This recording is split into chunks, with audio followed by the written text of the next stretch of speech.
Hello दोस्तों, मेरा नाम अमन कुमार सिंह है और आपका हमारे इस चैनल में स्वागत है। दोस्तों, आपको जानकर खुशी होगी कि मैं आपके लिए ला रहा हूँ केसी सिन्हा 12th का मैथ बुक, वो भी पूरे बेसिक से।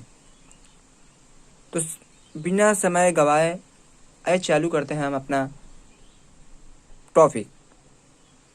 तो दोस्तों, हमारा सबसे पहला टॉपिक होगा मैट्रिक्स। मतलब मैट्रिक्स मैट्रिक्स मीन्स आव्यूह।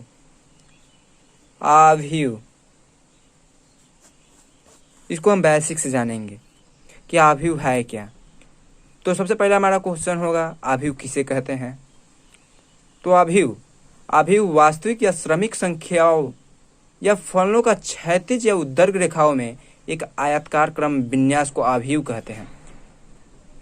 मतलब मैट्रिक्स हम तैयार कैसे करेंगे, मानकर चले पहले तो आप ये समझें कि एक होता है 3x3 का मैट्रिक्स।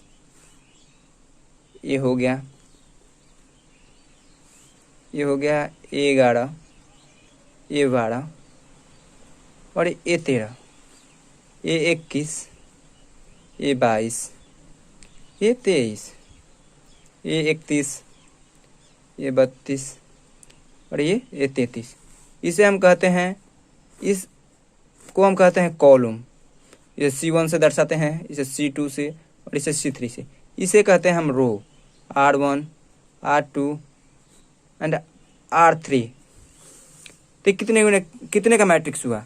तो ये 3x3 का मैट्रिक्स हुआ। जैसे 1, 2 एंड 3, ये भी 1, 2 एंड 3। तो ये कितने का मैट्रिक्स हुआ? 3x3 का। तो यहाँ हम लिख सकते हैं 3x3 का। आप समझे कि 3x3 का मैट्रिक्स हम कैसे बना सकते हैं। अब आता है आव्यूह में शून्य आव्यूह किसे कहते हैं। तो शून्य आव्यूह, एक आव्यूह जिसका प्रत्येक अव्यय शून्य हो उसे आव्यूह या रिक्त आव्यूह या शून्य आव्यूह जो भी आप कहते हैं। मान के चलिए कि हमको आव्यूह में ये आपका 0 का मैट्रिक्स बनाना है, तो हमको 2x2 का बनाना है। तो मान कर चलिए आप ये हो गया 0, 0, 0, 2x2 का बना कि नहीं। कॉलम 1, 2, 1, 2 कितने का हुआ? 2x2 का हुआ। तो यहाँ लिख सकते हैं हम 2x2। अब मतलब इसी को हम 3x3 को बनाएंगे। तो यहाँ से हो गया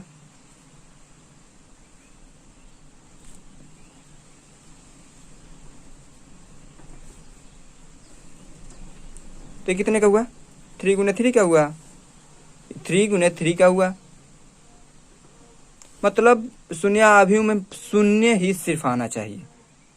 समझे आप मेरे बातों को? मतलब ये बेसिक अभी चल रहा है, मैं चैप्टर वाइज अभी हूँ, मतलब अभी एक्सरसाइज पे मैं नहीं हूँ। तो मेरा शून्य आव्यूह हो गया। इसके बाद वर्ग आव्यूह आता है। वर्ग आव्यूह किसे कहते हैं?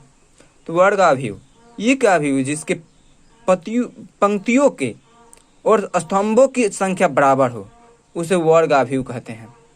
समझे? एक आव्यूह जिसके पंक्तियों की और स्तंभों की संख्या बराबर हो उसे वर्ग आव्यूह कहते हैं। मतलब आप समझिए, मैंने बनाया A11, A12, A21, A22। ये कितना हुआ? कॉलम भी 2 ही है, रो भी 2 है। कॉलम और रो दोनों बराबर है तो 2x2 का मैट्रिक्स, मतलब ये वर्ग आव्यूह हुआ। मतलब आप समझिए, 2 का तो समझ गए, आप 3 का समझिए। A11, A12 और A13, A21, A22 और A23, A31, A32 और A33। ये कितने का मैट्रिक्स हुआ? 1 कॉलम, 2 कॉलम और 3 कॉलम। और रो कितना है? 1, 2, 3। तो ये 3x3 का हुआ। समझ रहे हैं आप मेरे बातों को ना? हाँ, अब मेरे बातों को समझिए। ना आए तो कमेंट से आप पूछ सकते हैं। अब चलिए आता है विकर्ण आव्यूह। आव्यूह में आता है कि विकर्ण आव्यूह किसे कहते हैं। तो विकर्ण आव्यूह, एक वर्ग आव्यूह विकर्ण आव्यूह कहलाता है। यदि इसके विकर्ण के अतिरिक्त सभी अवयव शून्य हो उसे विकर्ण आव्यूह कहते हैं। मतलब मानकर चलें, मतलब जैसे होता है कि मानकर चलें आप 1 0 0 0 2 0 0 0 3, मतलब आप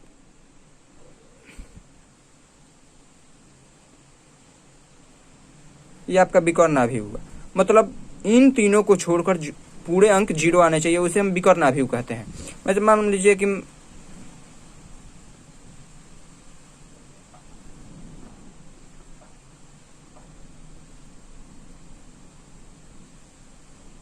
जी हाँ, इसे विकर्ण आव्यूह कहते हैं। मानकर चले आप 0 0 0 0 0 0 0 0 0 बराबर है, ये भी बराबर है, तो ये भी विकर्ण आव्यूह में ही आएगा, ये भी विकर्ण आव्यूह में ही आएगा। समझे आप? तो ये भी 3 × 3 का मैट्रिक्स बन रहा है, ये भी विकर्ण आव्यूह में ही आएगा। इसके बाद आपका आव्यूह आता है अदिश आव्यूह, किसे कहते हैं? तो अदिश आव्यूह, यह एक वर्ग आव्यूह अदिश आव्यूह कहलाता है। यदि इसके मुख्य विकर्ण के सभी अवयव शून्य या समान हो उसे अदिश आव्यूह कहते हैं। मतलब जैसे माने आप ये समान नहीं है, ये समान नहीं है, ये समान है, तो विकर्ण आव्यूह में क्या कहलाता है? एक वर्ग आव्यूह विकर्ण आव्यूह कहलाती है। विकर्ण आव्यूह में कह रहा था। यदि इसके विकर्ण के अतिरिक्त सभी अवयव शून्य हो उसे विकर्ण आव्यूह कहेंगे। मतलब यहाँ इसके विकर्ण के अतिरिक्त सभी अवयव शून्य है, इसे भी विकर्ण आव्यूह हम लोग कहेंगे। अब यहाँ आता है अदिश आव्यूह, तो अदिश आव्यूह में हमने क्या ये इसका डिफिनेशन क्या होगा? एक वर्ग आव्यूह अदिश आव्यूह कहलाता है। यदि इसके मुख्य विकर्ण के सभी अवयव शून्य समान हो उसे अदिश आव्यूह कहेंगे। मतलब इसका कह रहा है कि विकर्ण, इसका विकर्ण कह रहा है सभी अवयव समान हो, शून्य या समान हो। तो मतलब देख कर चलते हैं आप 2 0 0 0 2 0 0 0 2, तो ये समान है कि नहीं? ये समान है कि नहीं? समान है, और इसके अतिरिक्त सभी अवयव शून्य है, तो ये अदिश आव्यूह है। ऐसे ही आप मान लीजिए, ठीक है, मानकर चलिए 1 0 0 0 1 0 0 0 1, ये भी हुआ, ये भी अदिश ही आव्यूह हुआ, क्योंकि 1 1 1 तीनों विकर्ण आव्यूह हैं। ये वाले अदिश, क्योंकि तीनों अदिश ये हैं इसलिए कि तीनों समान है और इनके अतिरिक्त सभी अवयव 0 हैं, इसलिए इसे हम अदिश आव्यूह कहेंगे। अब आता है इकाई अदिश, किसे कहते हैं? इकाई अदिश एक वर्ग आव्यूह इकाई सदिश कहलाता है। एक वर्ग आव्यूह इकाई सदिश कहलाता है। यदि इसके मुख्य विकर्ण के सभी अवयव एक हो उसे इकाई सदिश कहते हैं।